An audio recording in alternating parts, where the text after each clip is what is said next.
Good afternoon, students. Today we'll be starting with the first chapter from your English literature book. The first chapter is a poem written by the very profound poet Mr. Rabindranath Tagore. The poem's name is Where the Mind is Without Fear. So before we begin, I want to complete this exercise, the exercise here before you read. What does freedom mean to you? Complete the word web. So here you have to write at around 8 words that you get in your mind from the word freedom. So do this exercise.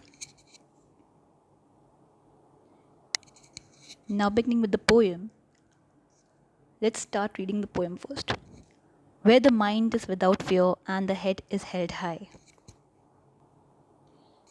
Now as you all should know, this poem was written during the British rule when the Britishers were ruling our country sometime in the early 1900s. So then was the time when Rabindranath Tagore had written this poem.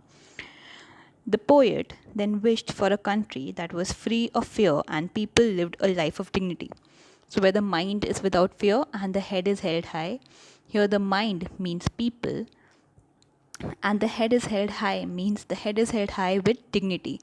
So, a land where people lived without fear and the head is held high with dignity. He conveys that true freedom lies only when the mind is fearless and the citizens can hold their esteemed heads high.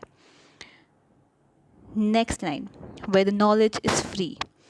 So here in this line, the poet envisions a country where education, knowledge means education, where education is given to one and all without any barriers, without any divisions, without any caste, without seeing at any caste, color, creed, anything. So the knowledge is free because when the knowledge is free, it is then that the person becomes self-reliable. If a person is not educated, the person is very much subdued by their rulers. So that was the time, children, when the Britishers they didn't want the Indians to pursue education. So they had deprived the Indians for their rights of education, right to education, which is a basic right. So that's when he wrote that the knowledge should be free, where the knowledge is free. Where the world has not been broken up into fragments by narrow domestic walls.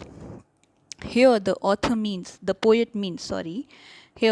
means that the world has not been broken up into fragments by narrow domestic walls. Narrow domestic walls means uh, the, the the divisions, the old rituals, the divisions we have on caste, color, creed, and everything. And because of these divisions, the world has been broken into small pieces. Fragments means small pieces.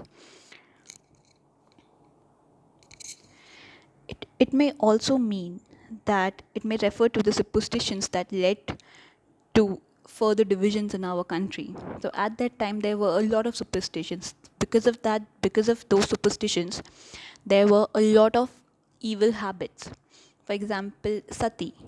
So these kind of evil habits were there because of the superstitions, because of the evil practices that the Britishers had followed in India. Next line, where the words come out from the depths of truth. Here the poet envisions for a country where the citizens speak truth always and live an honest life. Because it is then when the citizens live an honest life, when the citizens live a hard working life, that is then that they speak the truth. And the person who speaks the truth is never scared of anything, is never afraid. Where tireless striving stretches its arms towards perfection. In this line, the poet wishes for a country where people work hard towards achieving success and perfection.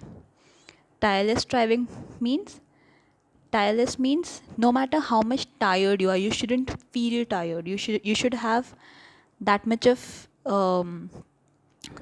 ambition in your head that even though you feel tired, you will still strive towards achieving perfection. You will never stop.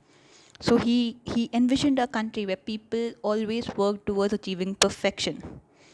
because it is in such a place where the citizens will live an honest and hardworking life. As I said, when they will work hard every day, when they'll work hard to earn their living, it is then that the citizens will be honest and they'll have a good and a truthful life.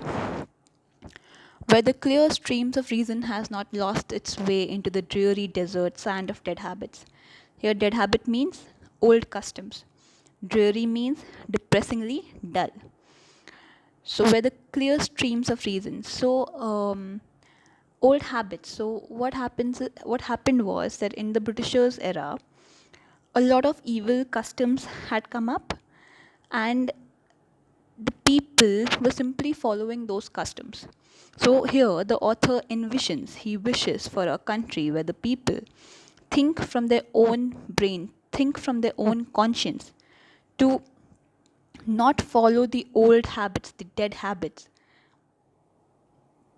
and follow their own understanding and reasoning. Because it is through this reasoning that the person starts thinking.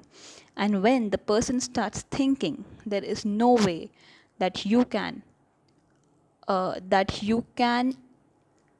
chain a person, or you can imprison a person in these dead habits, in these old customs. Where the mind is led forward by thee into ever widening thought and action, into that heaven of freedom, my father, let my country awake.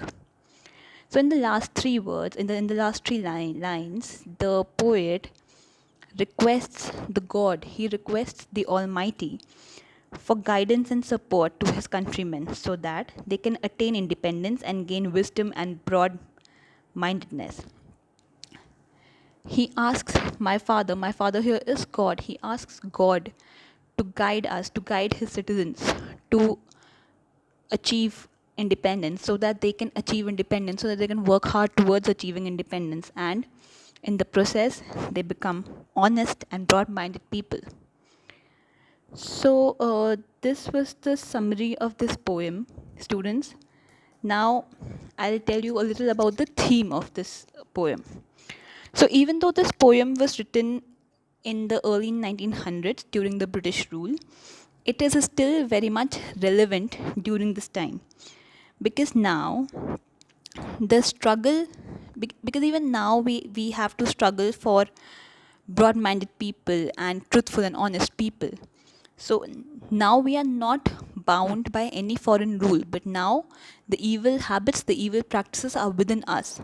So we have to take care, we have to take care of those evil habits. We have to throw them out of our head, and through our own conscience we have to start thinking. So that is why this poem is, where the mind is without fear, is still very much relevant.